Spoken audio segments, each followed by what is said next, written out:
Good evening जी।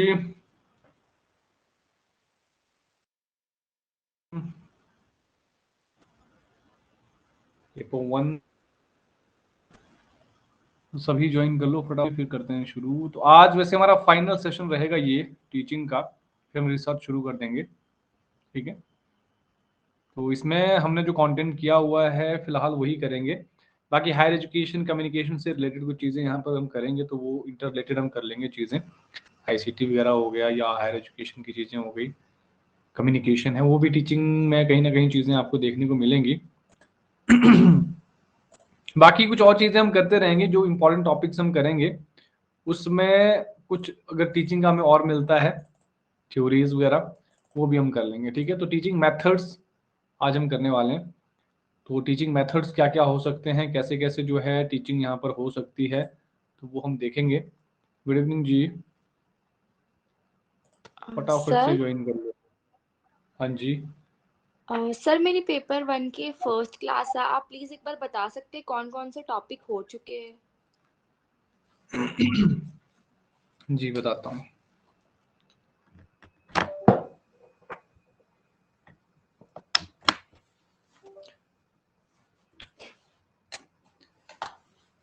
थोड़ा ना उंगली में दर्द है, शायद लिख नहीं पाऊंगा उस तरीके से अच्छे से, बट कोशिश करता हूँ।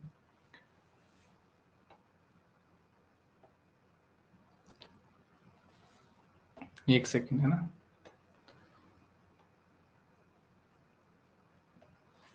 टीचिंग के जो टॉपिक्स हमने कवर किए हैं, सबसे पहले तो टीचिंग की हमने बेसिक्स कवर करे।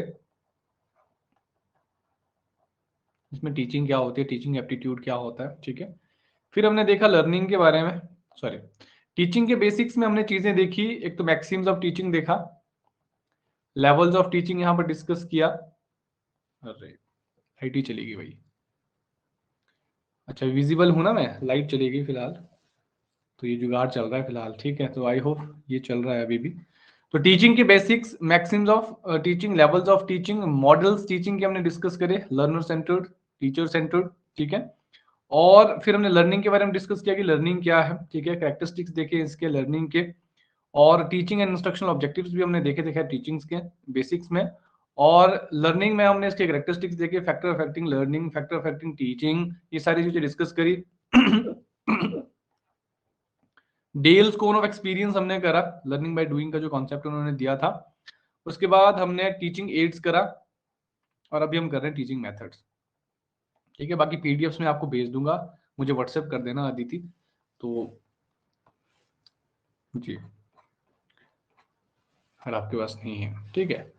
तो आज हम करेंगे टीचिंग मेथड्स की, हाउ वी कैन टीच, मतलब हम कैसे टीच कर सकते हैं, मेथड्स क्या रहेंगे टीचिंग के, क्या क्या तरीके हो सकते हैं जी टीचिंग के, वो सारी की सारी चीजें हम डिस्कस यहाँ पर करने वाले हैं।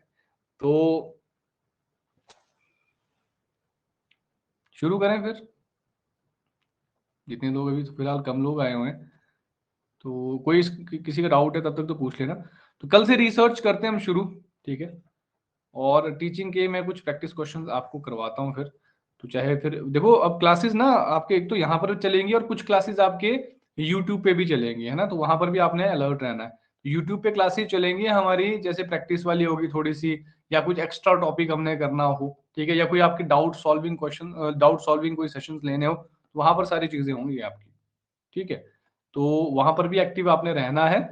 क्योंकि क्या होता है, टाइम इसमें एक एट अ टाइम हम एक ही क्लास ले सकते हैं, एक सुबह शाम जो भी हम ले रहे हैं। तो दिन को अगर कोई कभी क्लास करनी हो, या कोई हॉलीडे होता है हमारा, उस टाइम हमने कोई क्लास लेनी हो, तो हम यूट्यूब पे करेंगे।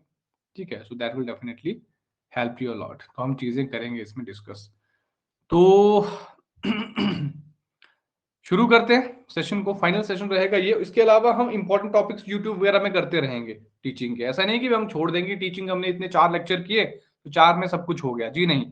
जैसे जैसे हमें नए नए टॉपिक्स देखने को मिलेंगे पीवाईक्यूज में, नए नए टॉपिक्स देखने को मिलेंगे, जो ट्रेंडिंग अभी चल रहा है, हमारा जो एग्जाम चल रहा है उसमें कुछ हमें लग रहा है कि कुछ नई चीजें ऐड हुई हैं, तो हम क्या करेंगे उसको यूट्यूब में या कहीं, या हो सकता है इसी में हम कुछ सेशन ऐड कर लें। तो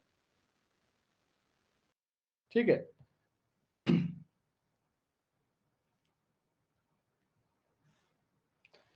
मैसेज डाल देता हूँ क्लास का।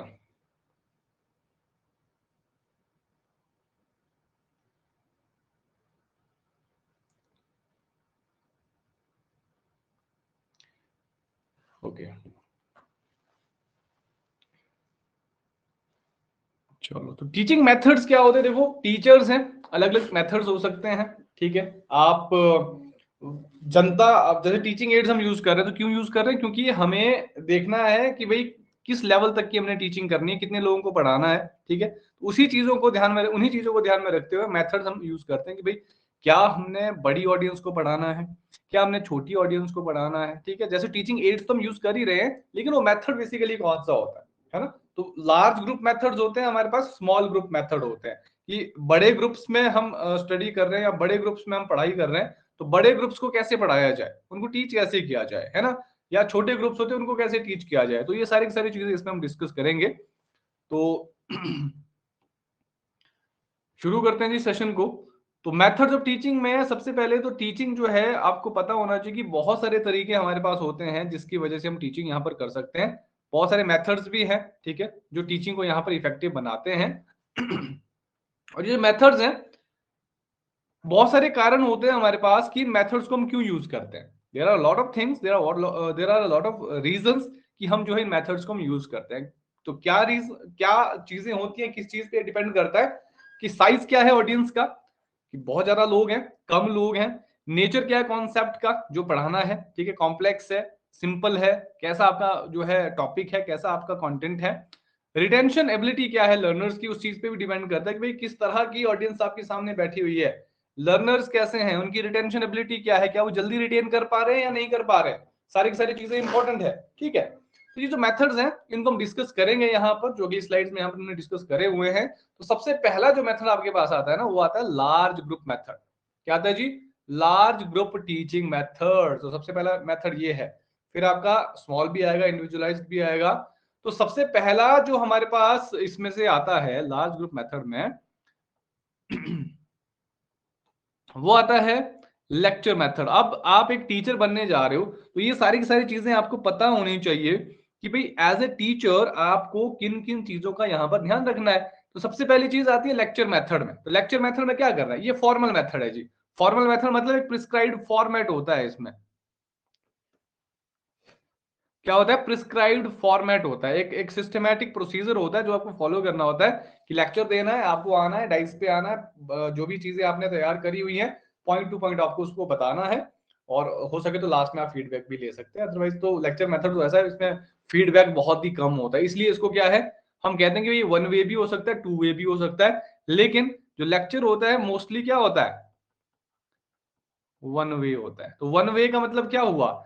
ये यहाँ पर लेक्चर देने वाला कोई पर्सन है, ये यहाँ पर ऑडियंस है जी, दिस इज ऑडियंस, ये बहुत सारी ऑडियंस है, ठीक है, 20-25 लोग, 30 लोग बैठे हुए हैं।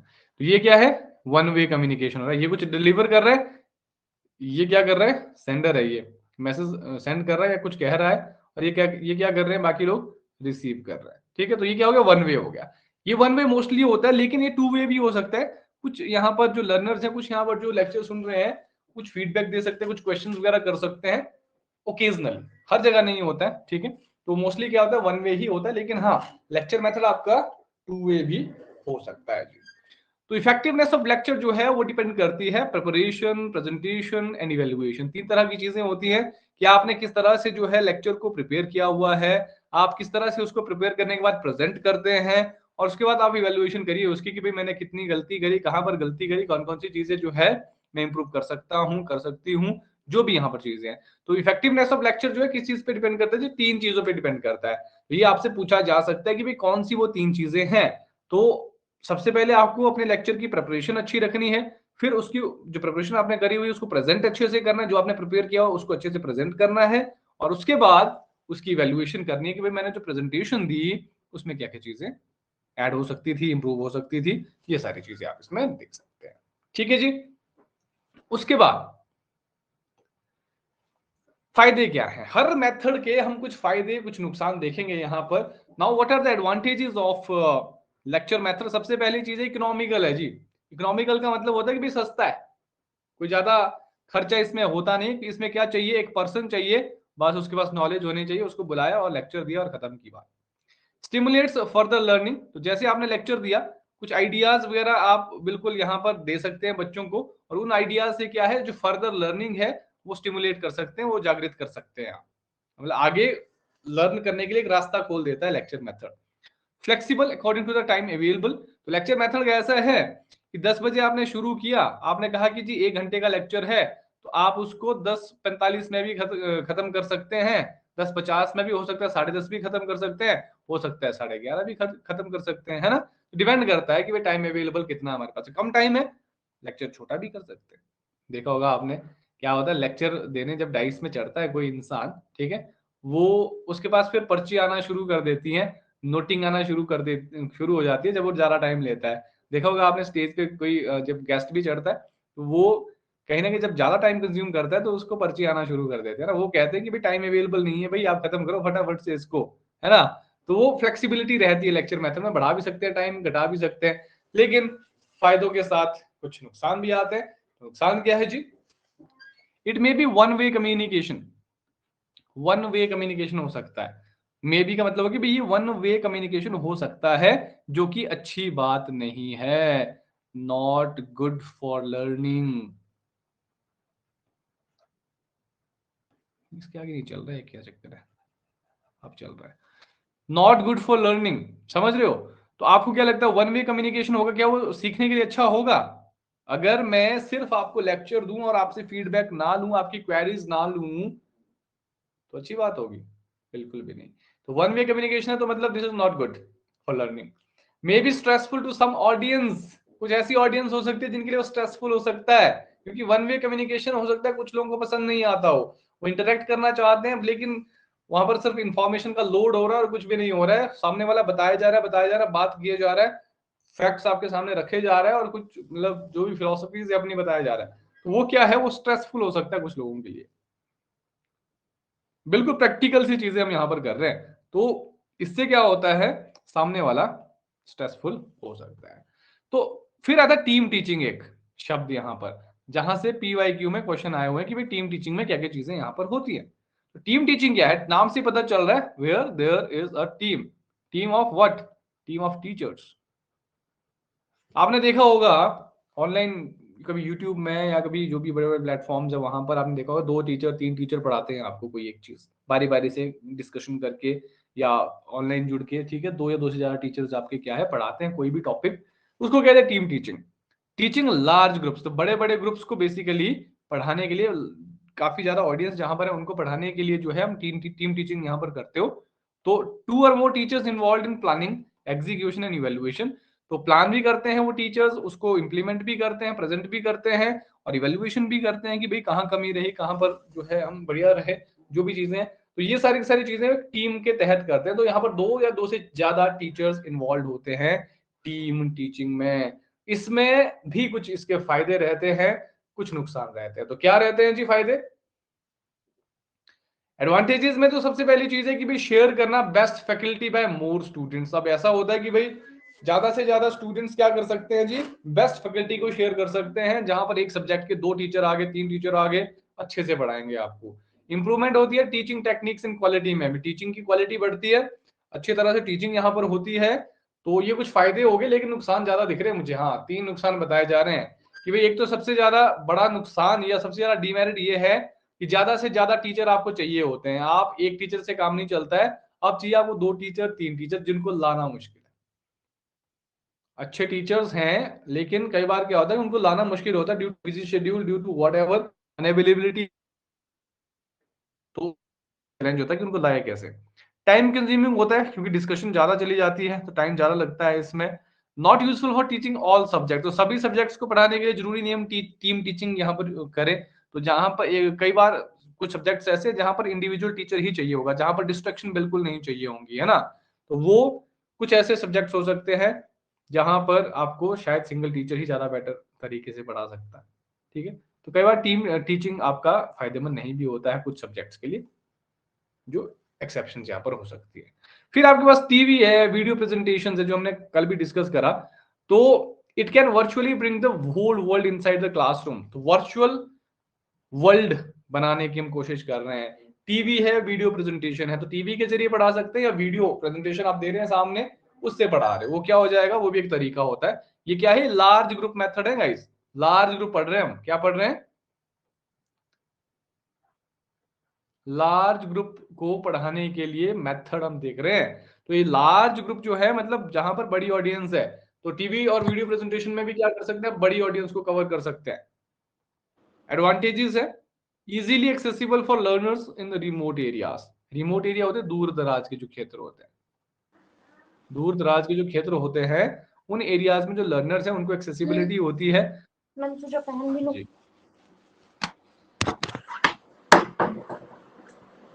मेरा चप्पल चप्पल चप्पल पहन लो भाई। ओके तो इजी, हाँ जी, अनम्यूट मत किया करो बीच बीच में। एडवांटेजेस क्या है इसके कि इजीली एक्सेसिबल होता है लर्नर्स के लिए रिमोट एरियाज में, दूर दराज के जो क्षेत्र होते हैं वहां पर टीवी पहुंच जाता है, वीडियो प्रेजेंटेशन पहुंच जाती है थ्रू इंटरनेट हो गया, चाहे किसी भी पर्टिकुलर सैटेलाइट कनेक्शन से हो गया, तो वहां पर एक्सेसिबल होता है लर्नर्स के लिए, है ना। और हर एक टॉपिक को अप्रोचेबल होता है, कोई भी टॉपिक आप वहां पर क्या है बेसिकली पढ़ सकते हैं। Aarti, is it clear now? Disadvantages क्या है इसके, कुछ नुकसान भी या कुछ डिमेरिट्स भी हो सकते हैं। अभी भी क्लियर नहीं है? क्या क्लियर नहीं है? अच्छा, वीडियो स्टक हो गया। ऑडियो ठीक है? एक सेकंड।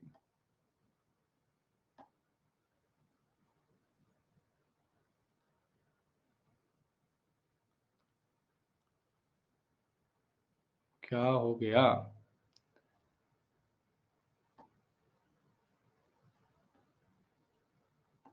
कोशिश करते हैं।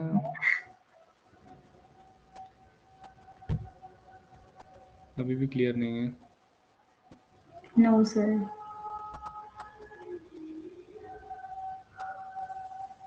चलो थोड़ी देर में वीडियो खुद आ जाएगा, ठीक है, तब तक ऐसे ही पढ़ते हैं। तो डिसएडवांटेजेस क्या है, देखो सिंपल सी बात है, जब हम टीवी वीडियो की बात करते हैं, ठीक है, इसमें क्या है, लेस पॉसिबिलिटी होती है कि भाई टू वे कम्युनिकेशन हो पाए, क्योंकि मैक्सिमम जो वीडियो आप देख पाओगे वो रिकॉर्डेड हो जाएंगे। टीवी की बात हम कर रहे हैं, उसमें क्या है, मोस्टली रिकॉर्डेड सेशंस चलते हैं और टेक्निकल इश्यूज हो सकते हैं, जैसे अभी हुआ, ठीक है, तो नेटवर्क इशू हो सकता है, टेक्निकल इश्यूज हो सकते हैं।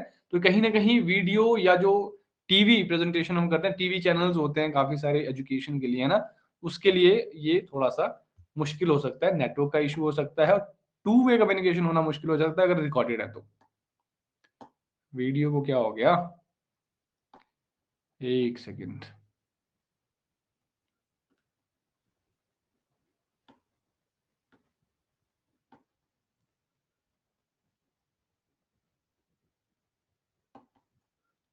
मैं रिफ्रेश कर लूं एक बार, एक सेकंड रुक जाओ। आओ फटाफट से ज्वाइन कर लो, कभी कभी प्रॉब्लम हो जाती है। ओके, हम क्या बात कर रहे थे जी, हम बात कर रहे थे लार्ज ग्रुप टीचिंग मेथड्स, जिसमें हमने बात करी लेक्चर मेथड की, जिसमें हमने बात करी टीचिंग टीम टीचिंग की, और अभी हमने टीवी और वीडियो प्रेजेंटेशन की यहाँ पर बात करी। Is it clear now? अभी लाइव है ना सब भी? ठीक है। फिर आता है स्मॉल ग्रुप टीचिंग मेथड। ऐसा टीचिंग मेथड जो कैसा है, वो बेसिकली हम किस चीज के लिए अप्लाई करते हैं, जो स्मॉल ग्रुप होता है उनको टीच करने के लिए, ठीक है। तो स्मॉल ग्रुप जो होते हैं वो कैसे उनको टीच किया जाता है जी, सबसे पहली चीज आती है हमारे पास, वो आती है ग्रुप डिस्कशन। तो ग्रुप डिस्कशन किस में आता है जी, आपका स्मॉल ग्रुप टीचिंग मेथड में आता है। कई बार क्या होता है, पूछा जा सकता है कि स्मॉल ग्रुप टीचिंग मेथड्स क्या है, लार्ज ग्रुप टीचिंग मेथड्स क्या है, ये चीजें पूछी जा सकती हैं। तो कम्युनिकेशन और जो इंटरेक्शन होती है वो होती है with in a group on a topic. Topic क्यों, कोई टॉपिक आपके पास होगा और एक ग्रुप में 5-7 लोग 10 लोग होंगे, जिसमें क्या होगा, डिस्कशन होगा। और ये जो ग्रुप डिस्कशन हो सकती हैं, ये देखो प्लान भी हो सकती है, पार्टली प्लान भी हो सकती है, अनप्लान भी हो सकती है, इनको जरा समझना।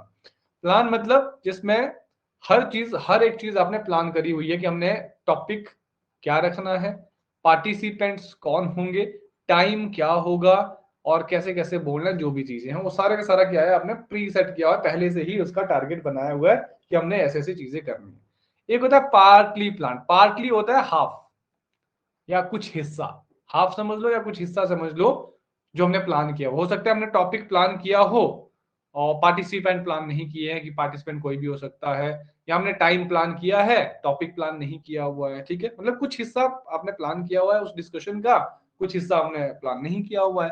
फिर आता है अनप्लान। अनप्लान का मतलब कि एट इंस्टेंटली आपको पता चलेगा कि टॉपिक क्या है, इंस्टेंटली आपको पता चलेगा पार्टिसिपेंट्स कौन होंगे, इंस्टेंटली आपको पता चलेगा what is the time that you need to finish the discussion on. तो ये बेसिकली आपका क्या हो जाएगा, टाइप्स ऑफ ग्रुप डिस्कशन, ठीक है। तो 3 तरह के होते हैं, प्लान, पार्टली प्लान या अनप्लान। ग्रुप डिस्कशन में कोई टॉपिक होगा उसके ऊपर आप, हाँ जी एक्सक्यूज मी सर। जी सर ग्रुप डिस्कशन जो है वो स्मॉल ग्रुप टीचिंग मेथड के अंदर है ना? हाँ जी हाँ जी। तो सर ये तो नंबर ऑफ पार्टिसिपेंट्स पर डिपेंड करता है, यदि वो ज्यादा हुए तो वो लार्ज ग्रुप भी तो हो सकता है। लार्ज ग्रुप में अगर 200 लोग के बीच में कैसे आप पार्टी ग्रुप डिस्कशन करवाओगे अदिति, वो हमेशा छोटे ग्रुप्स में होती है, ठीक है।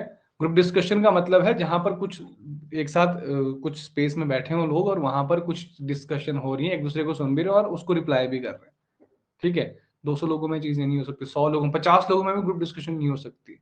जीडीज जो होती है ना, जनरल डिस्कशन जो होती है आपकी, या ग्रुप डिस्कशन जो होती है, जैसे आप कहीं एंट्रेंस वगैरह एग्जामिनेशन वगैरह देते हो, या जैसे एमबीए वगैरह में एडमिशन लेते हो, छोटे मोटे एंट्रेंस देते हो, वहां पर भी ग्रुप डिस्कशन एक स्टेज रखी जाती है। तो उसमें बहुत सारे लोग नहीं होते, कम लोग होते हैं, सिलेक्टेड लोग होते हैं उसमें, ठीक है। बड़े नहीं हो, बड़े ग्रुप में नहीं होगा ये ग्रुप डिस्कशन, बड़े में नहीं होती है। लार्ज ग्रुप का मतलब बहुत सारे लोग होते हैं, ठीक है। उसमें आपके, जैसे यहाँ पर हम लार्ज ग्रुप की बात कर रहे हैं, लेक्चर मेथड है, तो लेक्चर तो आप कितने भी लोग बिठा दो लेक्चर मेथड में, ठीक है। दूसरा आता है आपका टीम टीचिंग, इसमें भी आप जो है बहुत सारे लोग, यहाँ पर जो बहुत सारे स्टूडेंट्स इन्वॉल्व कर सकते हो। और जो दूसरा तीसरा तो बहुत ज्यादा है, टीवी वीडियो प्रेजेंटेशन में तो मास लेवल पे है बहुत ज्यादा, ठीक है। ग्रुप डिस्कशन आपका स्मॉल ग्रुप टीचिंग मेथड में आता है, ठीक है। ग्रुप डिस्कशन बड़े में नहीं हो सकता, 100 लोगों के बीच में कैसे ग्रुप डिस्कशन करोगे आप उनको भी आपको छोटे छोटे ग्रुप्स में डिवाइड करना पड़ेगा, 10 लोगों से ज्यादा क्या ही ग्रुप डिस्कशन होगी, ठीक है। इसमें पार्टिसिपेशन भी इंश्योर करनी पड़ेगी ना हमें सबकी, क्लियर है।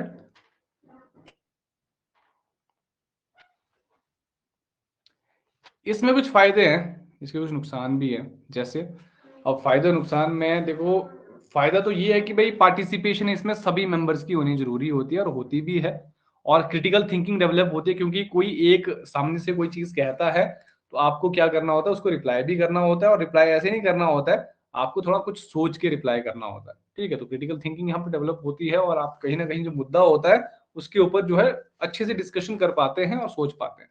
कम्युनिकेशन स्किल्स इंप्रूव होती है, आप देखना जब आप ग्रुप डिस्कशन करते हो, इवन आप फ्रेंड सर्कल में भी अगर इस तरह की किसी इशू पे डिबेट करते हो या डिस्कशन करते हो, तो आपकी जो एक तो आपकी थिंकिंग स्किल्स है, लर्निंग थिंकिंग स्किल आपकी बढ़ती है, ऊपर से कम्युनिकेशन स्किल बहुत अच्छे से बढ़ती है, आपकी बात करना आता है आपको, ठीक है।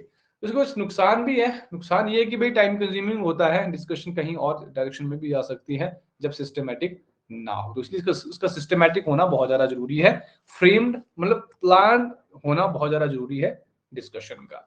डोमिनेशन हो सकता है कुछ पार्टिसिपेंट्स का, मान लो देर आर 10 पीपल, डिस्कशन में 10 लोग हैं, और उन 10 लोगों में से 2 लोग ऐसे हो गए जो काफी ज्यादा डोमिनेट कर रहे हैं उस ग्रुप को, 8 लोगों को बोलने का मौका ही नहीं दे रहे हैं, या 3 लोग ऐसे हैं जो 7 लोगों को बोलने का मौका ही नहीं दे रहे 10 में से, तो वो चीज वहां पर हो सकती है, वो अपने आप को एक्सपर्ट बन सकते हैं, हो सकता है उनका नॉलेज एरिया भी ठीक हो, लेकिन वो डोमिनेंस यहाँ पर नहीं होनी चाहिए, नुकसान हो सकता है ये, बाकी लोगों को बोलने का मौका ही ना सर मिले, ऐसा भी हो सकता क्लासरूम डिस्कशन ग्रुप डिस्कशन में ही आएगा ना? है।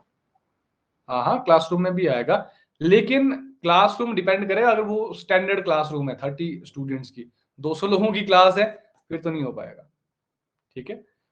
तो जैसे एक टीचर पे ओके 30 सर। स्टूडेंट्स होते हैं ना, 1:30 होता है, तो अगर उस तरह का तो मान सकते हैं उसको, लेकिन ज्यादा नहीं हो सकता, समझ रहे हो।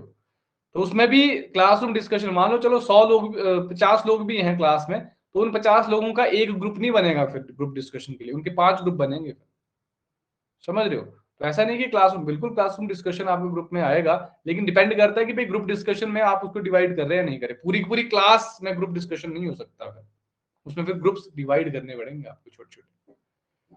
असेसमेंट बायस्ड हो सकती है, क्योंकि जो असेस कर रहा है कोई टीचर हो, कोई फैकल्टी हो सकता है अपने कुछ फेवरेट स्टूडेंट्स को जो है उनके जो कमेंट्स हैं उनको ज्यादा महत्व दे, ज्यादा उनको जो है वेटेज दे, तो वो चीजें कुछ हो सकती है, बायसनेस हो सकती है, सब्जेक्टिविटी तो खैर यहाँ पर है ही, तो ये कुछ डिसएडवांटेजेस हैं ग्रुप डिस्कशन के और कुछ फायदे भी हैं इसके, ठीक है। तो ये आपको ध्यान में रखना कि क्या फायदे क्या नुकसान है, यहाँ से क्वेश्चन आ सकता है, इंपॉर्टेंट है ये। फिर सेमिनार्स आते हैं। तो सेमिनार भी जो है एक टाइप ऑफ ग्रुप डिस्कशन ही होता है, जहां पर कुछ लोग होते हैं, पहले कोई चीज डिलीवर होती है, फिर उसके ऊपर डिस्कशन होती है या उससे क्वेश्चंस वगैरह पूछे जाते हैं। तो प्रेजेंटेशन होता है पेपर का टू द होल ग्रुप, कोई रिसर्च पेपर हो सकता है, ठीक है। उसको क्या कर रहे हैं जी आप, प्रेजेंट कर रहे हैं पूरे पूरे ग्रुप को, और यहाँ पर प्रिपरेशन ऑफ पेपर होता है, प्रेजेंटेशन होता है, और फिर जो है डिस्कशन इसके ऊपर होते हैं। यानी कि आप पहले प्रिपेयर कर रहे हो पेपर को, फिर आप प्रेजेंट कर रहे हो वहां पर सेमिनार में, और उसके बाद उसके ऊपर डिस्कशन भी हो रही है, क्वेश्चन आंसर भी हो रही है बेसिकली। तो उसके फायदे नुकसान भी है। तो फायदा यहाँ पर सेमिनार का ये रहता है कि भाई आप प्रेजेंटेशन स्किल्स अपनी जो है डेवलप करते हो। जो पार्टिसिपेंट्स वहां पर हैं, जैसे अगर यहाँ पर 20 पार्टिसिपेंट्स है किसी सेमिनार में, तो 20 के 20 जो प्रेजेंटेशन कर रहे हैं यहाँ पर पार्टिसिपेंट्स जो यहाँ पर प्रेजेंटेशन कर रहे हैं, वो अपनी जो स्किल्स हैं प्रेजेंटेशन की वो डेवलप कर रहे हैं। और एनहांस करना लीडरशिप क्वालिटी ऑफ ट्रेनीज, तो जो ट्रेनीज होते हैं, जो ट्रेनिंग यहाँ पर कर रहे हैं, उनकी लीडरशिप क्वालिटी को एनहांस होता है, इंक्रीज करना, बढ़ाना, इंप्रूव करना, ठीक है, इंप्रूव कर रहे हैं। डिसएडवांटेजेस में यहाँ पर एक ही चीज है कि टाइम कंज्यूमिंग हो सकता है, स्ट्रेसफुल हो सकता है। तो स्ट्रेसफुल होने का मतलब क्या है, यहाँ पर स्ट्रेसफुल होने का मतलब है कि बोरिंग हो सकता है।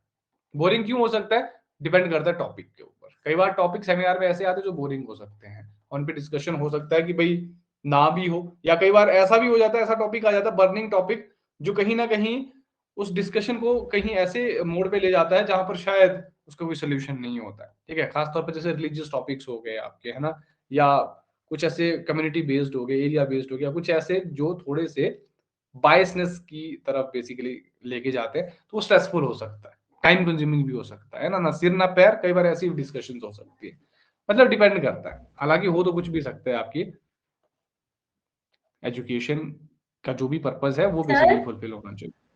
हाँ जी। सर, ये मास कम्युनिकेशन में आएगा ना सेमिनार? नहीं, मास में नहीं आएगा जी सेमिनार। वो आप कहीं वो मार्केटिंग वाला, नेटवर्क मार्केटिंग वाला सेमिनार तो नहीं कह रहे हैं इसको, वो वाला नहीं है ये, ठीक है। ये एकेडमिक है, ओके सर। ठीक है।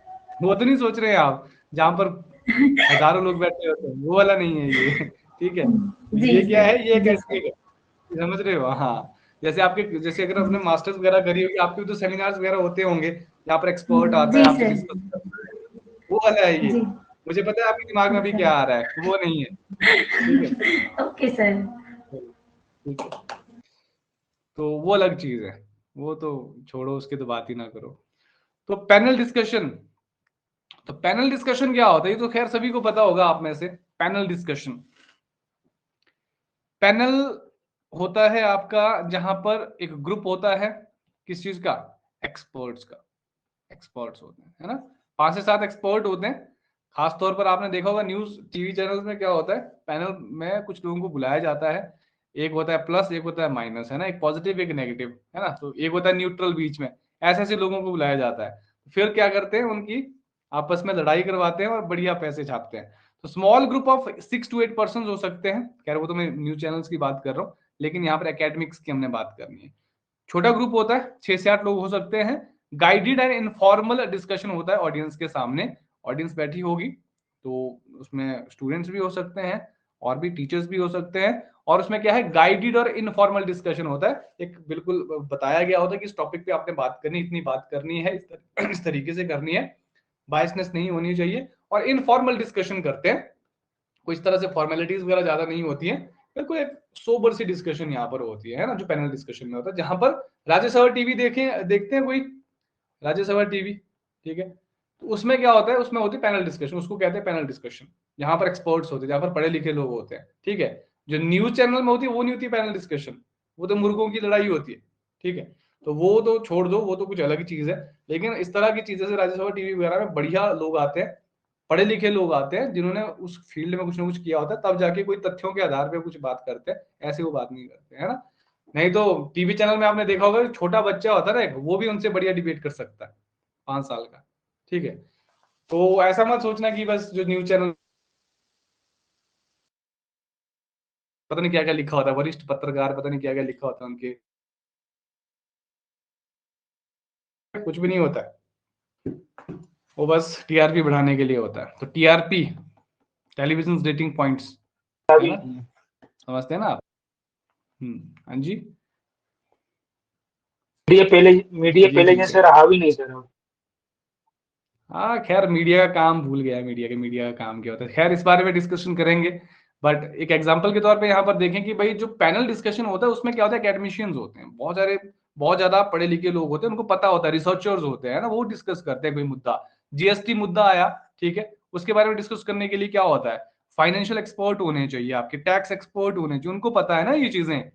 तो बाकी लोग, एक पॉलिटिशियन क्या कहेगा उसके ऊपर, किसी पार्टी का प्रवक्ता होगा, वो क्या कहेगा जीएसटी के ऊपर, जिसको पता ही नहीं हो, ठीक है, तो उतना ज्यादा एक्सपर्ट नहीं होता है वो। तो इंटरेस्टिंग ऑडियंस के लिए रहता है ये, क्योंकि सामने कोई मुद्दा होता है, कुछ एंटी भी होते हैं, कुछ उसके अगेंस्ट बात कर रहे होते हैं, कुछ पॉजिटिव सेंस में बात कर रहे होते हैं, लेकिन एक सोबर तरीके से, based on the socially relevant issues. कुछ सोशली रिलेवेंट इशू हो गया, जैसे बहुत सारे इश्यूज होते हैं जो सरकार पॉलिसीज लाती है, वो इशू हो सकता है, पॉवर्टी इशू हो सकता है, हमारी रैंकिंग गिर गई जी, है ना, तो हंगर इंडेक्स हमारा गिर गया, ठीक है, तो 107 कौन से पोजीशन में अभी हम है हंगर इंडेक्स में, 107 में है या ज्यादा हो गया, 113 तो नहीं हो गया, 107 है शायद, 16 सर। 116 हो गया है, यस सर। मैं तो पीछे हूँ। तो वही बात है, तो वो कुछ ऐसी चीजें हो सकती है, इनके ऊपर डिस्कशन हो सकता है कि क्या इश्यूज हैं, क्यों ये चीजें हैं, क्या सोल्यूशन हो सकता है। डिसएडवांटेजेस क्या है, देखो ये सबसे पहली चीज है, एक्सपर्ट्स को लाना मुश्किल है। ला तो आप किसी को भी सकते हैं एक्सपर्ट बता के, लेकिन एक्सपर्ट को सही मायने में लाना मुश्किल होता है, उनके पास टाइम नहीं होता है, पहली बात तो ये है। और audience is not actively involve. एक सबसे इंपॉर्टेंट चीज ये होती है कि भाई ऑडियंस एक्टिवली इन्वॉल्व नहीं होता, बीच में अगर एक आधा क्वेश्चन ले लिया, अदरवाइज ऑडियंस उतनी ज्यादा एक्टिवली इन्वॉल्व नहीं होती, उनको बस सुनना होता है और एंटरटेनमेंट उनका बढ़िया होता है ना, बस वही है। पैनल डिस्कशन भी a type of teaching method होता है आपका, जहां पर एकेडमिशियंस आते हैं, बातें करते हैं किसी इशू के ऊपर और इंटेलेक्चुअल बातें करते हैं, तब जाके वो सक्सेसफुल होता है ना, तो मुर्गों की लड़ाई नहीं होनी चाहिए। ब्रेनस्टॉर्मिंग, तो ब्रेनस्टॉर्मिंग क्या होता है, बहुत इंपॉर्टेंट है जी ये। ब्रेनस्टॉर्मिंग का होता है, देखो अगर मैं शब्द के हिसाब से आपको समझाऊं, एक होता है ब्रेन, एक होता है स्टॉर्म। ब्रेन हो गया आपका दिमाग, स्टॉर्म क्या होता है, तूफान। तो तूफान लाना दिमाग में, आपके ब्रेन में तूफान, तूफान स्टॉर्म, किस चीज का स्टॉर्म, आइडियाज का, थॉट्स का, ठीक है। तो क्रिएटिव वर्क ग्रुप बेसिकली इसमें रहता है। ग्रुप मेंबर्स इसमें क्या है, वो प्रोड्यूस कर सकते हैं लार्ज नंबर ऑफ आइडियाज, उनका काम यही होता है। फॉर एग्जांपल 10 लोग बैठ गए, 5 लोग बैठ गए, 3 लोग बैठ गए, और इनका काम क्या है, सोचना, इन्होंने सोचना है। और फॉर एग्जांपल आपके पास कोई बिजनेस आइडिया कैसे आता है, आप कैसे सोच पाते हो, चलो ठीक है, छोटा सा बिजनेस आइडिया आया, उसको आप कह रहे हैं कि भाई इस बिजनेस आइडिया को हमने क्या करना है, एक्सपैंड करना है। क्या करना है जी, एक्सपेंड करना है, या थोड़ा सा इसको रिफाइन करना है। फिर क्या है, 4 दोस्त मिलकर बैठे, स्टार्टअप का कोई आइडिया लाया, कहेंगे जी हम ऐसा करेंगे, हम वैसा करें, ब्रेनस्टॉर्मिंग करें, कैसे करें, मार्केटिंग करनी है जी, कैसे करनी है, इस प्रोडक्ट को लॉन्च करना है, कैसे करना है, इस प्रोडक्ट में क्वालिटी इंप्रूव करनी है, कैसे करनी है। वो पूरे ब्रेनस्टॉर्मिंग होगी। आपकी ब्रेनस्टॉर्मिंग कैसे होगी कि मैं नेट जीआरएफ कैसे करना है, क्या चीजें हम मुझे चाहिए होंगी, कैसे मुझे एक चीज करनी है, सर ने काम दिया है, मैं इसको कब तक कंप्लीट कर सकता हूँ, क्या क्या स्ट्रेटेजीज आप अपना सकते हैं इस चीज को करने के लिए। तो ब्रेनस्टॉर्मिंग हो रही है, आपके दिमाग में चीजें चल रही हैं, आपके दिमाग में तूफान चल रहा है आइडियाज की, कौन सी चीज करें, कैसे करें, बहुत सारे आइडियाज आ रहे हैं उस चीज को करने के, है ना। तो at last participants are asked to evaluate all ideas and list the best one. और फाइनली इसमें क्या होता है, ग्रुप होता है ब्रेनस्टॉर्मिंग के लिए, जिनका काम ही सोचना होता है ना। और पार्टिसिपेंट्स को यहाँ पर कहा जाता है कि भाई बताइए आपके दिमाग में क्या क्या आइडियाज आए, उन सभी आइडियाज को क्या करें, इवैल्यूएट करेंगे, फिर कोई एक बेस्ट आइडिया होगा उसको सेलेक्ट करेंगे। फिर ब्रेनस्टॉर्मिंग का मतलब ही हो गया यहाँ पर दिमाग के घोड़े दौड़ाना, ताकि नए आइडियाज यहाँ पर आपके सामने आए। तो इसके 4 रूल्स होते हैं ब्रेनस्टॉर्मिंग के, पूछा जा सकता है। तो 4 रूल्स जो गोल्डन रूल्स हैं वो क्या है ब्रेनस्टॉर्मिंग के। सबसे पहली चीज देखो क्या है, नो जजमेंट्स। कोई जज नहीं करेगा किसी की आइडिया को, किसी के थॉट को। अगर हम फ्रीडम नहीं देंगे तब तक ब्रेनस्टॉर्मिंग कैसे हो पाएगी। हमें क्या करना है, जजमेंट नहीं देनी है किसी के लिए, है ना। कहते हैं ना कि जजमेंट करने से क्या होता है, सामने वाला का कॉन्फिडेंस लो हो जाता है, वो बोलेगा ही नहीं अगर उसके दिमाग में कुछ है भी तो। अगर जजमेंट देंगे हम तो सामने वाला बोलेगा कि अगर मैंने ये आइडिया बोल दिया कहीं मेरा मजाक ना बन जाए, है ना। तो कोई जजमेंट नहीं, थिंक फ्रीली, फ्रीडम दो सोचने की, जैसा सोच सकते हैं प्रोड्यूस करो। बिग नंबर ऑफ आइडियाज होगा, ज्यादा से ज्यादा आइडियाज होंगे तो ज्यादा बेटर होगा। Many heads are better than one. जैसे रावण के थे, है ना, कितने थे रावण के? 10 थे। ये कितने बन गए? 1 2 3 4 5 6 7 8 9 10 हो गए 10। बस जैसे रावण के 10 थे, वह एक सिर सोच रहा है, तो जब 10 सिर होंगे तो ज्यादा सोचेंगे ना वो, ठीक है। तो रावण भी तो बुद्धिमान था ना। तो कहने का मतलब ये है कि भाई जितने ज्यादा सोचने वाले दिमाग होंगे उतना ज्यादा बढ़िया है, क्योंकि आइडिया ज्यादा निकलेंगे। ये कुछ रूल्स हैं ब्रेनस्टॉर्मिंग के, ठीक है। तो रावण मत समझ लेना कि भाई रावण मैं कह रहा हूँ यहाँ पर, तो रावण का मतलब ये हो गया कि भाई जितने ज्यादा दिमाग होंगे उतना ज्यादा बेहतर आइडियाज यहाँ पर आएंगे। तो ये 4 रूल्स हैं ब्रेनस्टॉर्मिंग के। इसके भी कुछ फायदे नुकसान है जी। तो सबसे पहले कि भाई क्रिएटिविटी एनकरेज करता है जी ब्रेनस्टॉर्मिंग। क्रिएटिविटी तो इंक्रीज होगी ही, कैसे? क्योंकि जब आप सोचने बैठते हैं कोई चीज, फॉर एग्जांपल मैं आपको अगर आपको काम दूं कुछ करने को, जैसे फॉर एग्जांपल कोई, मैं आपको कहूं कि भाई आपने नेट जेआरएफ करना है 40 दिनों में, 40 डेज आपके पास है और आपने नेट जेआरएफ करना है, और आपने क्या करना है, मुझे स्ट्रेटेजी बता के देनी है कि भाई कैसे 40 दिनों में सिलेबस कवर किया जाए, मैक्सिमम सिलेबस कवर कर किया जाए। तो आप क्या करोगे, सोचने बैठोगे एक दिन, 1 घंटा 2 घंटा 3 घंटा, फिर सोचेंगे कि कैसे किया जाए, फिर लिखोगे आप ये टॉपिक्स है, इतने इस टॉपिक में इतना टाइम लगेगा, ये टॉपिक रेलिवेंट है, ये टॉपिक जो है रेलिवेंट नहीं है, ये इंपॉर्टेंट है, ये इंपॉर्टेंट नहीं है। तो सारी सारी चीजें जब जमा गुना घटाना जब आप करोगे, उसके बाद जाके एक स्ट्रेटेजी बन के आपके सामने आएगी। तो उसके लिए क्या करना पड़ेगा, ब्रेनस्टॉर्मिंग करनी पड़ेगी। उसके लिए क्या करना पड़ेगा, दिमाग चलाना पड़ेगा, देखनी पड़ेंगी चीजें, एनालाइज करनी पड़ेंगी चीजें। तो लार्जर पार्टिसिपेशन होते हैं यहाँ पर, जितने भी 2-4 लोग बैठे होते हैं, ज्यादा तो ब्रेनस्टॉर्मिंग में नहीं रहेंगे लोग, कम ही लोग रहेंगे, तो पार्टिसिपेशन उनकी ज्यादा रहेगी। इकोनॉमिकल है, बैठना ही तो है जाके किसी टेबल पे, चेयर पे, सोचना है, पेपर पेन चाहिए आपके पास अगर ज्यादा से ज्यादा, और क्या चाहिए आपको, है ना, थोड़ा बहुत एक फोन है गूगल करने के लिए। ब्रेनस्टॉर्मिंग आपका यही रहता है। फायदा ये नुकसान इसका ये रहता है कि भाई not a systematic way of studying a subject. किसी सब्जेक्ट को स्टडी करने के लिए सिस्टमेटिक वे नहीं हो सकता है। हाँ, किसी चीज को स्टार्ट करने के लिए कुछ नए आइडियाज अगर आपको चाहिए, तो नए आइडियाज को जनरेट करने के लिए बहुत बढ़िया आइडिया, बहुत बढ़िया एक तरह से ये मेथड है, ठीक है। तो ये भी एक टीचिंग का मेथड होता है कि भाई आप किस तरीके से टीच कर रहे हो स्टूडेंट्स को। तो यहाँ पर बेसिकली किसी सब्जेक्ट को तो पढ़ाया नहीं जा सकता इस तरीके से, रैंडम हो जाएगा ये, लेकिन हाँ किसी चीज को सीखने के लिए बहुत जरूरी है ये, ठीक है, आइडियाज को जनरेट करने के लिए। फिर एक प्रोजेक्ट मेथड आता है, देखा होगा आपने प्रोजेक्ट मेथड क्या होता है, जिसमें क्या होता है, कोई प्रोजेक्ट दिया जाता है स्टूडेंट्स को और उनको कहा जाता है कि भाई इस पे काम करो और इसको सॉल्व कर, या इसको बेसिकली पूरा करके आओ, है ना। तो स्मॉल ग्रुप और एन इंडिविजुअलाइज्ड इंस्ट्रक्शन बेसिकली रहती है ये, छोटा ग्रुप रहेगा और जो इंस्ट्रक्शंस कैसी जाएगी, इंडिविजुअलाइज्ड, यानी कि अलग अलग जो इंस्ट्रक्शंस जाएंगी सभी काम करने वालों के लिए। अगर 4 लोग यहाँ पर इन्वॉल्व है तो सबको अलग अलग इंस्ट्रक्शन यहाँ पर रहेंगी। Students are allowed to explore, तो उनको कहा जाता है कि आप एक्सप्लोर करिए, डिस्कवर करिए चीजों को। और एम्फेसिस यहाँ पर दिया जाता है, एम्फेसिस होता है जोर, किस चीज पे जोर दिया जाता है, on experiential learning, learning by doing, learning by doing, कि भाई आपको ये कहा जाता है कि भाई आप करिए, करके सीखिए, एक्सपीरियंस करिए चीजों को, फील्ड वर्क करिए यहाँ पर, और फील्ड वर्क के बाद फिर आप उस प्रोजेक्ट को कंसोलिडेट करिए, ठीक है। जैसे आपको प्रोजेक्ट मिलते हैं, मास्टर्स में भी मिला होगा आपको प्रोजेक्ट, जिसमें आप डिसर्टेशन वगैरह भी करते होंगे, उस तरह का समझ लो। उसके फायदे नुकसान भी है। एडवांटेज ये हो गया कि डेवलपमेंट ऑफ क्रिटिकल थिंकिंग, जब आप प्रोजेक्ट करते हो, फील्ड वर्क करते हो, एक्सपीरियंस बेस्ड यहाँ पर लर्निंग करते हो, क्रिटिकल थिंकिंग आपकी डेवलप होती है, ठीक है। तो habit of working in a team, और यहाँ पर अगर 4 लोग होंगे, देयर आर 4 पीपल, तो आप क्या करोगे, you will try to collaborate, coordinate, cooperate, है ना। तो उसके लिए क्या होगा, आपका टीम वर्क करना आपको आ जाएगा, कि टीम वर्क कैसे होता है, इकट्ठे काम कैसे होता है।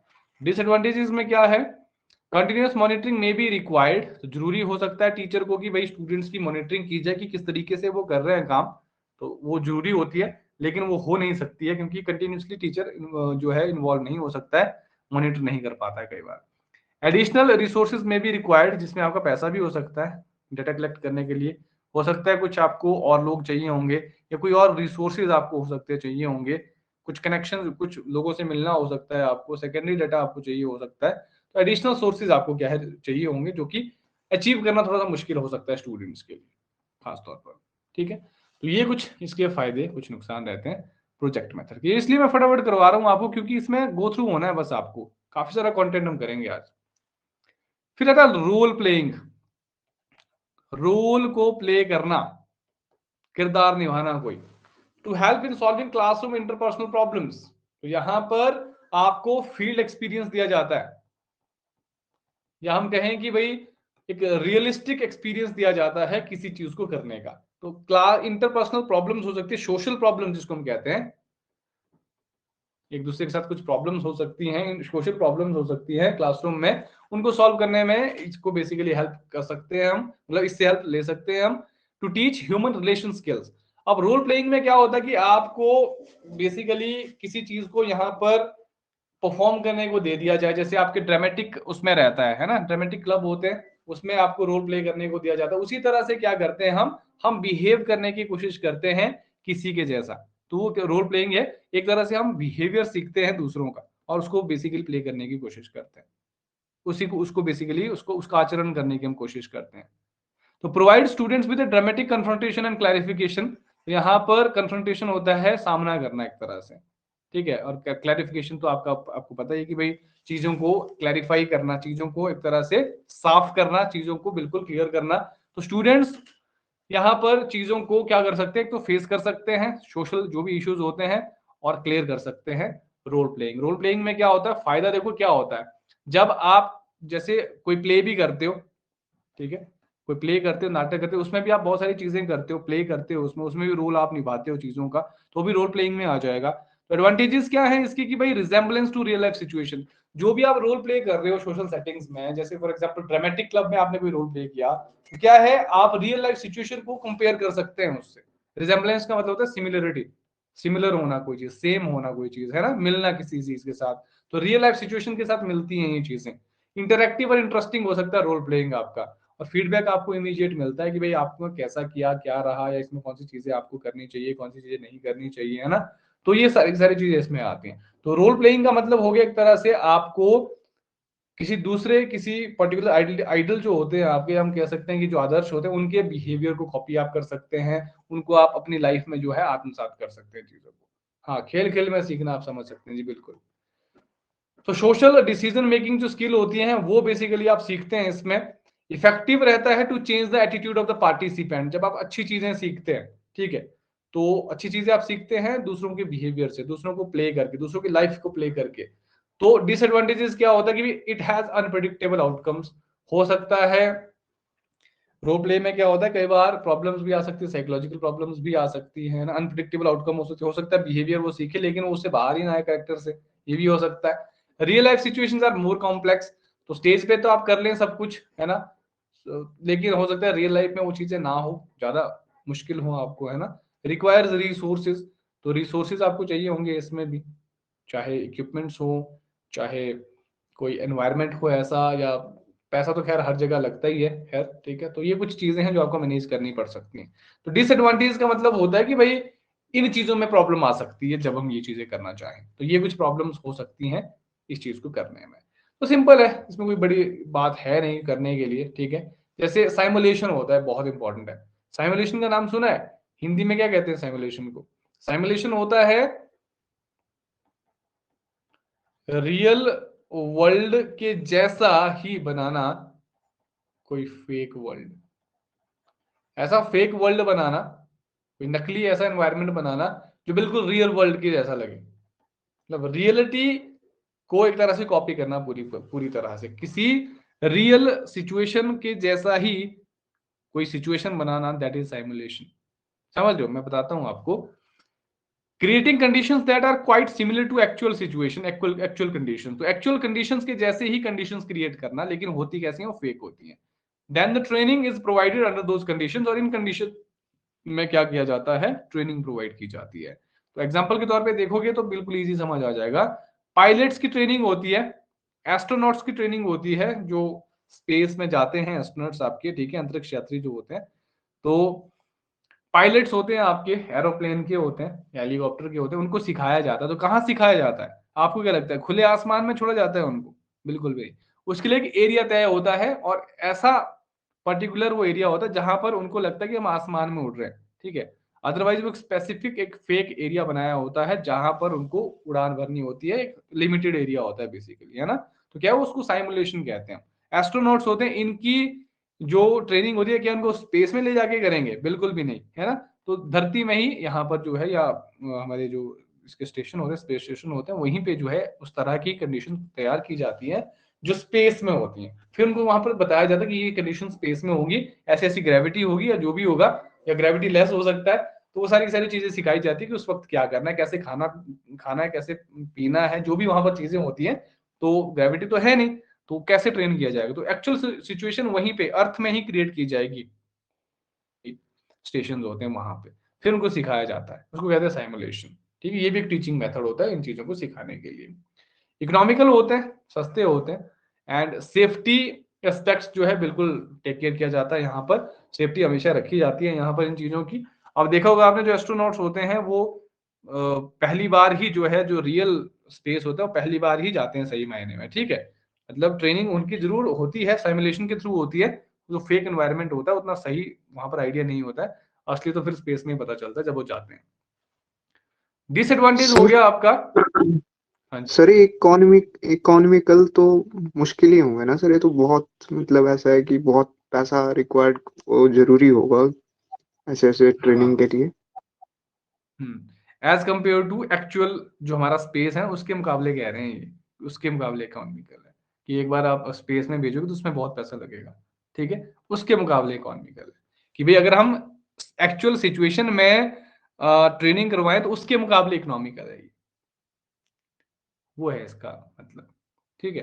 तो वैसे तो पैसा तो लगेगा जी बिल्कुल उस सिचुएशन को क्रिएट करने में, लेकिन उससे कम खर्चा आएगा कि हम एक्चुअल में भेजें उसको, ठीक है। और वापसी का भी कोई वहां पर जो है प्रावधान ना हो तो फिर मुश्किल हो जाएगा, है ना। वहां पर हम नहीं करा सकते ट्रेन, वहां पर तो बहुत ज्यादा पैसा लगेगा। पैसा क्या, वहां तो लाइफ का ही खतरा है। एडवांटेज का फर्स्ट पॉइंट दिया, हाँ बस बता दिया जी Vaishali ji, I think this is clear now, है ना। इकोनॉमिकल का मतलब हो गया as compare to the actual situation, अगर हम एक्चुअल में करेंगे ट्रेनिंग तो उससे तो बहुत सस्ता पड़ेगा जी, ठीक है। डिसएडवांटेजेस, हाई इनिशियल इन्वेस्टमेंट इन मशीनरी इक्विपमेंट, बस वही है ना जो आप कह रहे हैं ना, जो आप कह रहे हैं ये इसमें डिसएडवांटेज में आ गया कि भाई जो इनिशियल जो इन्वेस्टमेंट है बहुत ज्यादा होती है इसमें मशीनरी इक्विपमेंट्स में, है ना। लेकिन जब हम बात करते हैं कि भाई एक्चुअल में जो स्पेस में आप ट्रेन करना चाहते हैं तो स्पेस में तो ट्रेन हो ही नहीं सकता, उसमें खर्चा तो आएगा ही आएगा, लाइफ का भी थ्रेट है उसमें रहेगा, ठीक है। हाँ ये डिसएडवांटेज रहेगी कि पैसा खर्चा इनिशियली ज्यादा आएगा, लेकिन बाद में फिर वो चीज हम बार बार यूज कर सकते हैं। इकोनॉमिकल इसलिए है क्योंकि हम एक्चुअल स्पेस में नहीं करा सकते हैं ट्रेनिंग, इसलिए इकोनॉमिकल है, उससे बहुत ज्यादा सस्ता पड़ेगा, ठीक है। I hope this is very clear. फिर आता है जी हमारे पास ट्यूटोरियल्स। जो ट्यूटोरियल्स होते हैं तो जहां पर चीजों को सिखाया जाता है प्रैक्टिकल एक तरीके से। तो teaching small groups for developing skills for solving numeric problems, guidance and solving personal problems. जहां पर जैसे आप ट्यूशन वगैरह भी देते हैं, ट्यूटोरियल्स देते हैं किसी छोटी सी चीज को सिखाने के लिए, है ना। इसमें फोकस्ड अटेंशन होती है, ज्यादा से ज्यादा आइडियाज आप जनरेट कर सकते हैं।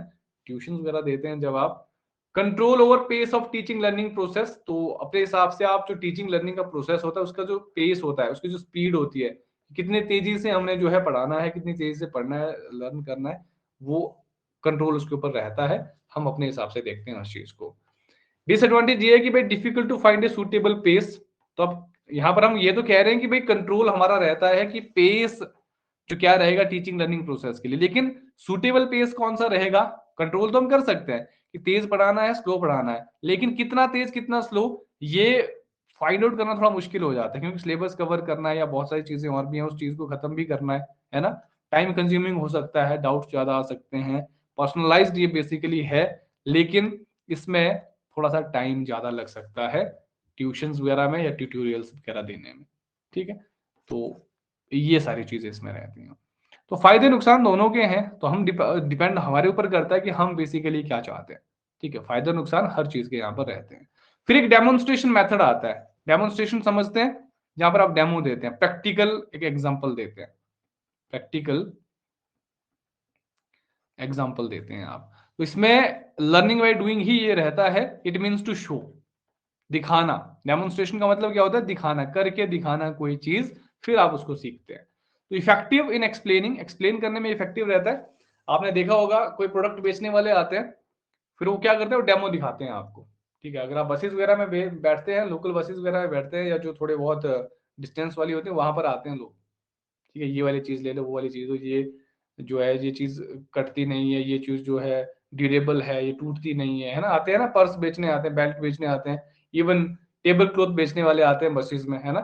तो वो क्या करते हैं? वो एक्सप्लेन करते हैं, वो डेमोन्स्ट्रेशन देते हैं आपको, देखो जी ये चीज फटती नहीं है, देखो जी ये चीज आप ऐसे कर सकते हैं, है ना। तो mental and physical participation of the students, तो यहाँ पर जब हम एकेडमिक्स की बात करते हैं, स्टूडेंट्स को भी हम डेमो देते हैं। पर्टिकुलर जैसे साइंस का कोई लेक्चर चल रहा है, फिजिक्स का चल रहा है, बायोलॉजी का चल रहा है, तो डेमो दे रहे हैं आपको, ये ऐसी चीजें होती हैं, है ना। फिजिक्स का कोई कॉन्सेप्ट, आपने ग्रेविटी का कॉन्सेप्ट आपको सिखाना है, सेंट्रीफ्यूगल फोर्स का आपको दिखाना है, या कोई भी और एग्जांपल यहाँ पर हो सकता है, तो आप फिजिकल एग्जांपल यहाँ पर लेते हैं। और बेसिकली फिजिकल और मेंटल दोनों पार्टिसिपेशन रहती है स्टूडेंट्स की यहाँ पर। डिसएडवांटेज में क्या है? Only few get opportunity to participate in the experimental process. तो यहाँ पर हो सकता है कि जो स्टूडेंट्स से आपको चाहिए होंगे वो कम चाहिए होंगे उस डेमो के लिए, और अगर आपकी क्लास में 10 स्टूडेंट हैं तो हो सकता है 2 को ही एडवांटेज मिले यहाँ पर उस चीज को परफॉर्म करने में, ठीक है। तो डेमो तो सबके साथ तो नहीं हो सकता, तो वो कुछ यहाँ पर डिसएडवांटेज यहाँ पर हो सकती है, ठीक है। तो बाकी डेमोन्स्ट्रेशन मेथड तो बेस्ट मेथड है, इसमें तो आप बहुत सारी चीजें कर सकते हैं। हमने क्या पढ़ा? हमने पढ़ा लार्ज ग्रुप टीचिंग मेथड, हमने पढ़ा स्मॉल ग्रुप टीचिंग मेथड। अब हम पढ़ेंगे इंडिविजुअलाइज्ड टीचिंग मेथड। इंडिविजुअलाइज्ड जहां पर सेपरेटली पर्सनली यहां पर आप लर्न करते हैं, ठीक है।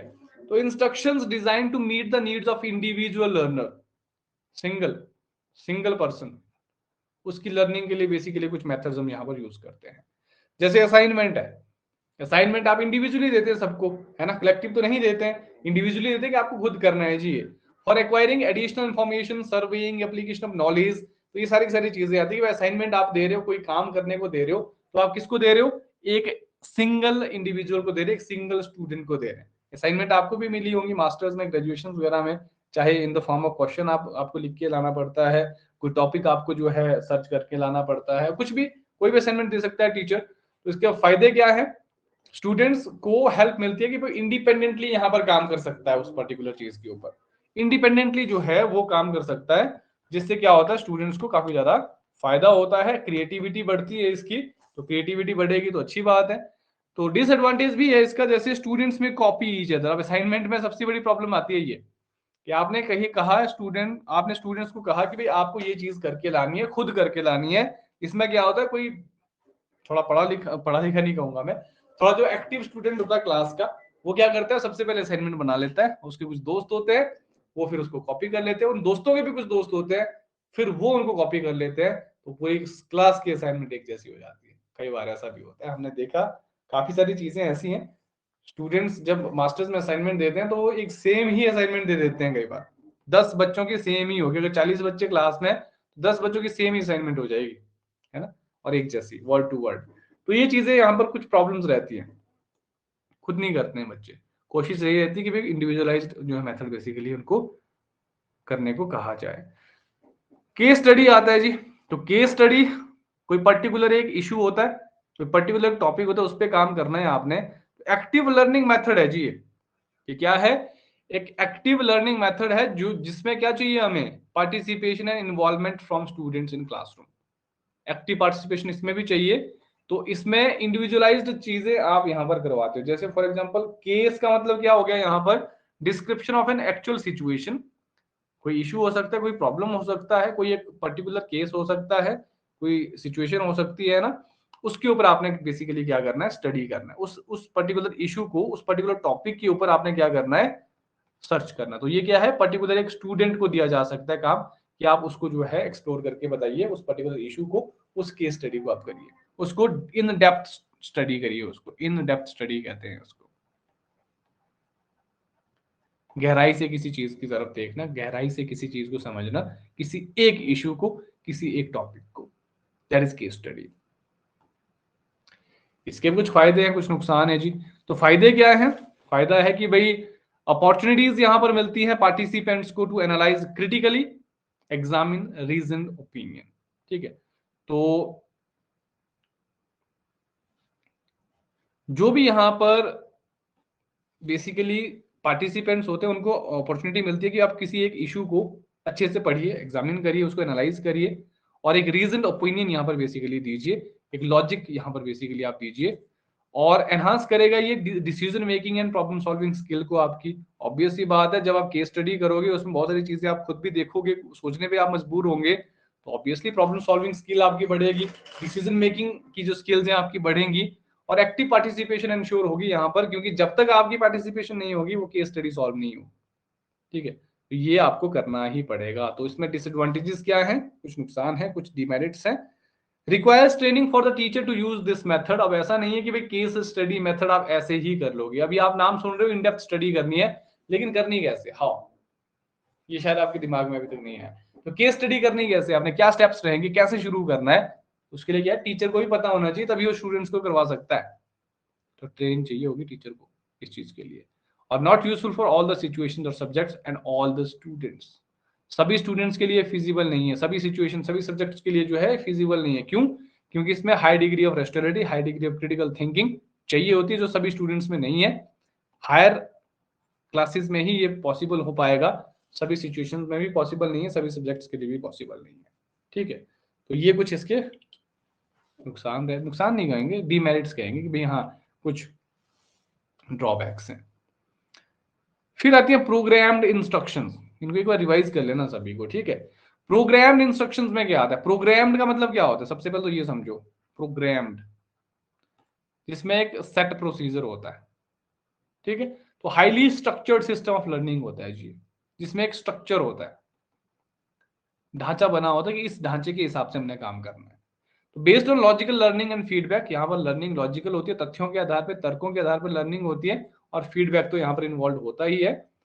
तो प्रोग्राम्ड इंस्ट्रक्शन का मतलब होगा कि भाई प्रिस्क्राइब्ड फॉर्मेट है कि भाई आपको ये चीजें लर्न करनी है, सब कुछ बताया गया होता है और उसी के हिसाब से आपको चलना होता है। ये टॉपिक आपने कवर करने हैं, इसके बाहर नहीं जाना, तो प्रोग्राम लर्निंग होगी वो। ठीक है, तो रेगुलर फीडबैक मिलता रहता है जी। यहाँ पर एक्टिव पार्टिसिपेशन लर्नर की भी होती है, उन टॉपिक्स के हिसाब से वो करता रहता है यहाँ पर जो भी काम दिया गया है। और मोटिवेशन में भी रिड्यूस्ड, क्योंकि एक फॉर्मेट के तहत जब आप काम करते हैं तो आप बोर हो जाते हैं उस चीज को, आपको पता है कि यही करना है और उसमें आप बोर हो सकते हो, तो यहाँ पर मोटिवेशन रिड्यूस हो सकती है। प्रोग्राम्ड इंस्ट्रक्शन में ये समस्या रहती है, जहां पर एक जैसे आपका कोर्स हो गया, आपको पता है उस कोर्स में ये चीजें हमने करनी है, और वो बोरिंग आपको होने लगने लगेगा बहुत ही जल्द, जब आपको पता है कि भाई हमने यही चीजें बार बार करनी है। ठीक है, तो प्रोग्राम्ड इंस्ट्रक्शन में ये समस्या रहती है कि हर बार वही चीज करनी है। ठीक है, तो ये भी आप देख सकते हैं। पर्सनलाइज्ड सिस्टम इंस्ट्रक्शन आता है, पर्सनलाइज्ड, इंडिविजुअलाइज्ड जिसको हम कह सकते हैं। पर्सनलाइज्ड सिस्टम ऑफ इंस्ट्रक्शन हो गया कि भाई जहां पर आप अपने हिसाब से पढ़ाएं, अपने हिसाब से पढ़ें। तो can be used for all subject, use कर सकते हैं। तो मास्टरी लर्निंग यहाँ पर हो सकती है किसी पर्टिकुलर सब्जेक्ट की, किसी सब्जेक्ट को बहुत अच्छे से आप पढ़ सकते हैं, इसमें अपने हिसाब से पढ़ सकते हैं। मेन चीज तो ये है। सेल्फ पेसिंग है, स्पीड क्या रहेगी आपके पढ़ने की, खुद आप यहाँ पर डिसाइड करते हो कितने तेजी से मैंने पढ़ना है, कितनी तेजी से सिलेबस यहाँ पर कंप्लीट करना है। स्ट्रेस दिया जाता है ऑन रिटन मटेरियल, यहाँ पर रिटन मटेरियल उसको आप स्टडी करते हो।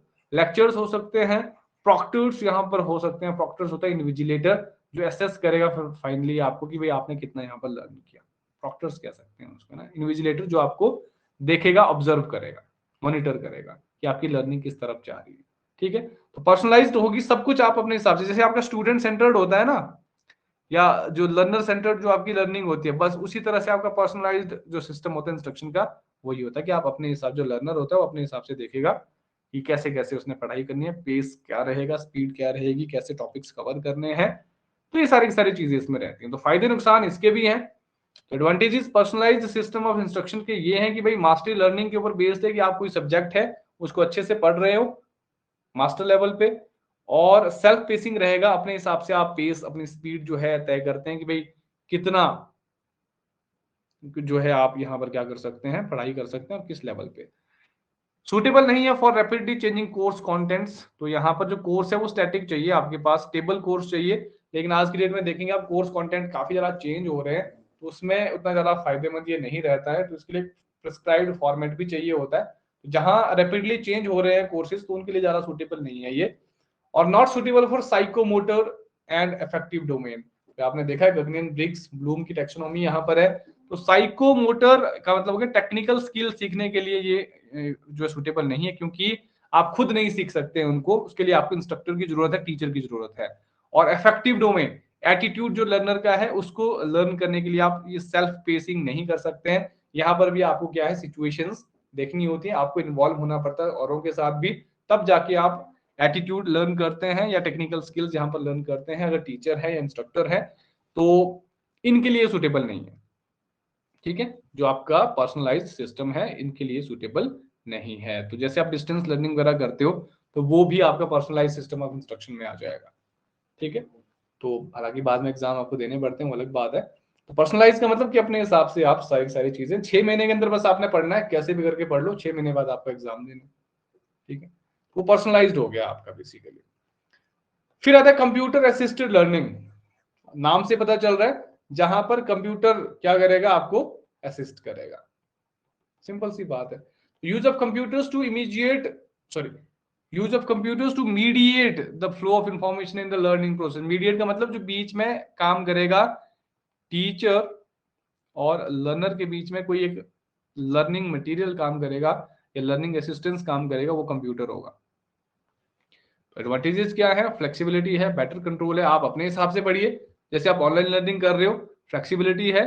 तो इम्पर्सनल होता है, कॉस्टली होता है थोड़ा सा, क्योंकि यहाँ पर क्या होता है आपको डिवाइस परचेज करना हो सकता है, नेटवर्क आपको परचेज करना हो सकता है, या इस तरह की कुछ और भी चीजें हो सकती है जो कॉस्टली है। और इम्पर्सनल है ये। इम्पर्सनल मतलब ये टोटली क्या है, आपका आर्टिफिशियल इंटेलिजेंस पे डिपेंड करता है, या हम कहें कि भाई टोटली डिवाइसेस या टेक्नोलॉजीज के ऊपर बेसिकली क्या है ये डिपेंड करता है। टेक्नोलॉजीज जो कि इम्पर्सनल, इम्पर्सनल का मतलब समझते हैं ना, impersonal, having no personal involvement. तो यहां पर क्या होगा, लोग नहीं होंगे यहां पर आपके साथ कोई भी और, या अपने हिसाब से आप चीजें नहीं करोगे। तो ये क्या करेगा, कंप्यूटर अपने हिसाब से चीजें यहां पर करेगा। कंप्यूटर की मदद लेंगे आप, खुद यहाँ पर कुछ नहीं करेंगे, कंप्यूटर सारा का सारा आपको गाइड करेगा और कंप्यूटर में ये सारे के सारे काम आपने करने।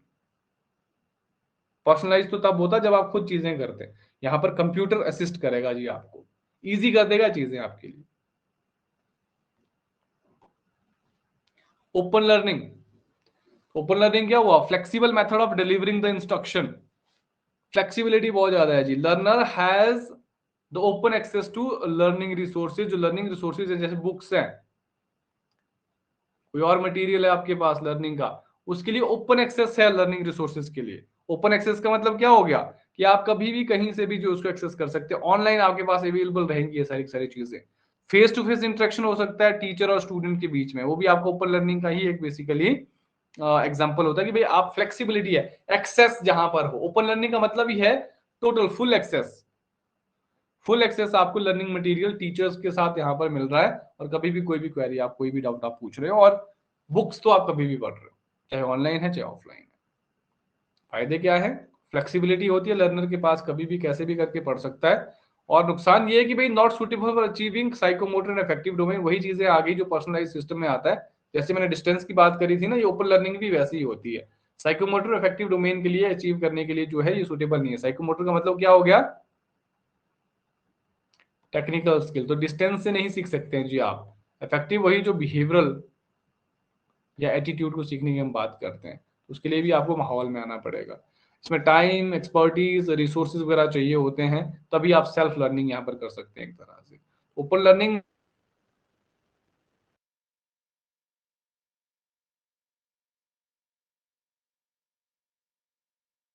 होता है ना, तो उसी का एग्जांपल है बेसिकली, उसको हम पढ़ेंगे हायर एजुकेशन में।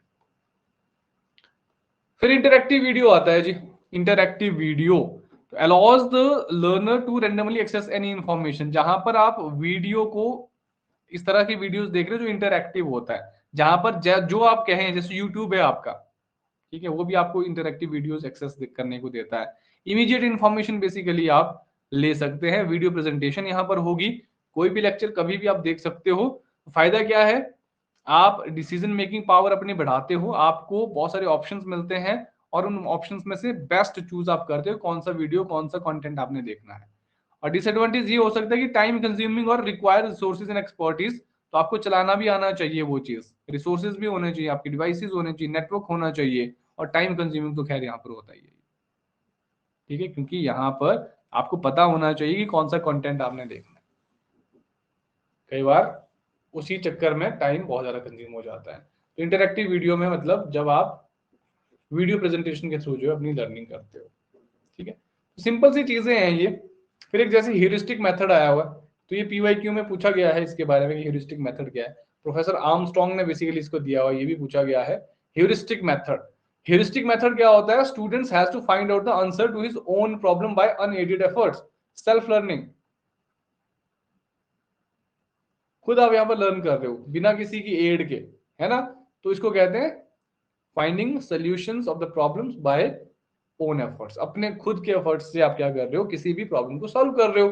तो सेल्फ लर्निंग अप्रोच है ये, खुद आप यहाँ पर सारी चीजें करते हो, खुद रिसर्च करते हो, खुद यहाँ पर देखते हैं चीजें, खुद यहाँ पर अपने प्रॉब्लम्स को फाइंड आउट करते हैं, सॉल्यूशंस फाइंड आउट करते हैं।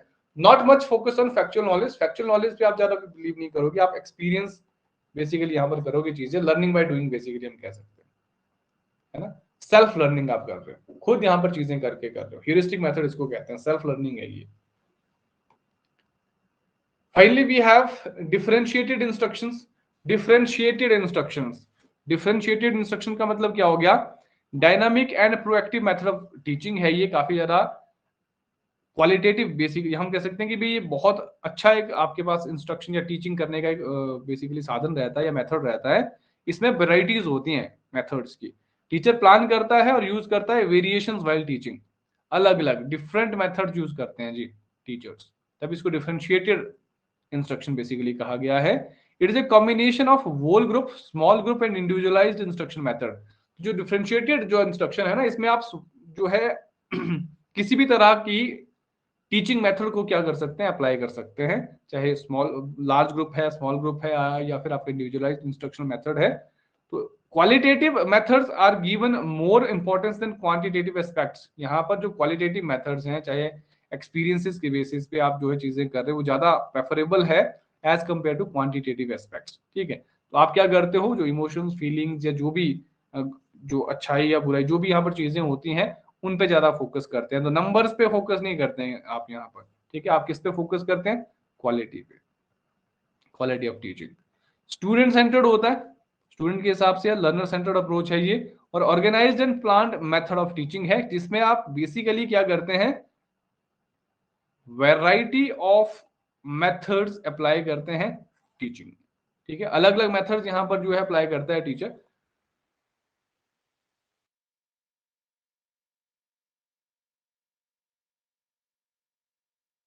बहुत ज्यादा इजी है और एक बार पढ़ेंगे तो मुझे नहीं लगता आप भूलेंगे इस चीज को, काफी इंपॉर्टेंट भी है और पूछा जा सकता है आपको।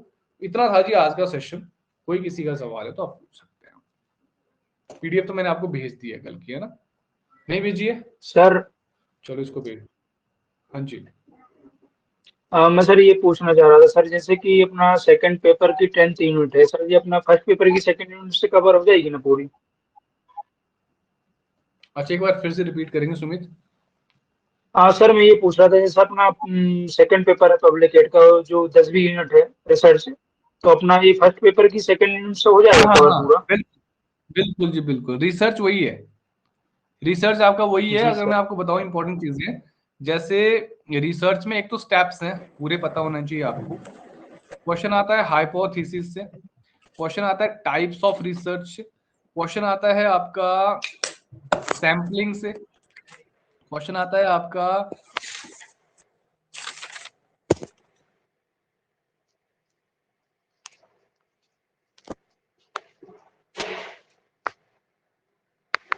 जो भी क्लासिफिकेशन डाटा की होती है या डाटा एनालिसिस जो भी यहाँ पर रहता है, क्या क्या रहता है, तो सारा फॉर्मेट आपको पता होना चाहिए। ये 7, 8 या 10 टॉपिक ऐसे हैं जहां से क्वेश्चन बनते हैं रिसर्च के, और आपके पेपर में 5 क्वेश्चन बनते हैं, तो पेपर 2 में 8+ क्वेश्चन बनते हैं, 7 से ज्यादा तो बनते ही बनते हैं। तो 10 to 12 क्वेश्चन या 12 क्वेश्चन से ज्यादा पेपर 1 पेपर 2 दोनों में आपके रिसर्च से बनते हैं। तो रिसर्च को फोकस करना जी बहुत ज्यादा जरूरी है आपने, ठीक है, ये बहुत जरूरी है। बिल्कुल सुमित, अगर आप रिसर्च पे फोकस करेंगे तो बहुत अच्छा डिफरेंस पाएंगे अपने स्कोर में। आप सर्च पे फोकस करना है। जी सर। सर और ये आपने जो मैं ओल्ड क्लास रिकॉर्डेड देख रहा हूँ बाकी सर आपसे ये क्या चलता है अनअकैडमी सर पे। कल? जी जी सर। क्या कह रहे थे जी आप? सर मैं मार्केट गया था लेकिन ये सोशल वेलफेयर और ये पब्लिक पॉलिसी की हिंदी में कोई बुक नहीं मिली। हाँ थोड़ा मुश्किल है, कोई बात नहीं। इसमें ना एक ट्राई करो, आप इग्नो के नोट्स देख लो। इसके लिए सर्च करना ई ज्ञान कोश गूगल में, ठीक है? ई ज्ञान कोश करके है, और हिंदी में डालना है आगे, और उसमें डालना है क्या चाहिए आपको, पब्लिक पॉलिसी चाहिए या सोशल वेलफेयर चाहिए ना, सारा मिल जाएगा आपको, जी हिंदी में मिल जी जाएगा। सर। जी सर, थैंक यू। ठीक है, ओके जी, ओके, चलिए।